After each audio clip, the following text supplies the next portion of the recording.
ഓരോ വർഷവും 10% മദ്യവിൽപ്പനശാലകൾ അടച്ചുപൂട്ടുകയെന്നത് മദ്യനയത്തിന്റെ ഭാഗമായ തീരുമാനമാണ്. എല്ലാ വർഷവും ഒക്ടോബർ 2-നാണ് മദ്യവിൽപ്പനശാലകൾ പൂട്ടേണ്ടത്. ഈ വർഷവും ഇക്കാര്യത്തിൽ മാറ്റമില്ലെന്നാണ് മന്ത്രിയുടെ വാദം. പക്ഷേ നമ്മൾ 10% വീതം അടയ്ക്കാൻ തീരുമാനിച്ചു. 10% കഴിഞ്ഞ പ്രാവശ്യം അടച്ചിട്ടുണ്ട്. ഈ പ്രാവശ്യവും 10% അടയ്ക്കും. എന്നാൽ ഇക്കാര്യത്തിൽ എക്സൈസ് വകുപ്പിൽ ആശയക്കുഴപ്പം തുടരുകയാണ്.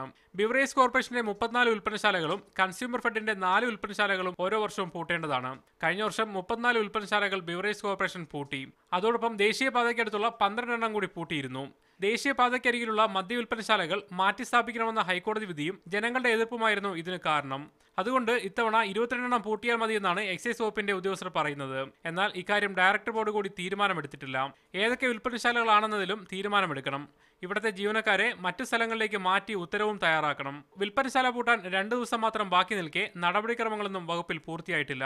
ഒക്ടോബർ 2-ന് മദ്യവിൽപ്പനശാലകൾ പൂട്ടാൻ കഴിയുമോ എന്ന കാര്യം പോലും സംശയത്തിലാണെന്നാണ് എക്സൈസ് വകുപ്പിലെ ചർച്ചകൾ സൂചിപ്പിക്കുന്നത്. മുഹമ്മദ് അസ്ലം, മീഡിയ 1, തിരുവനന്തപുരം.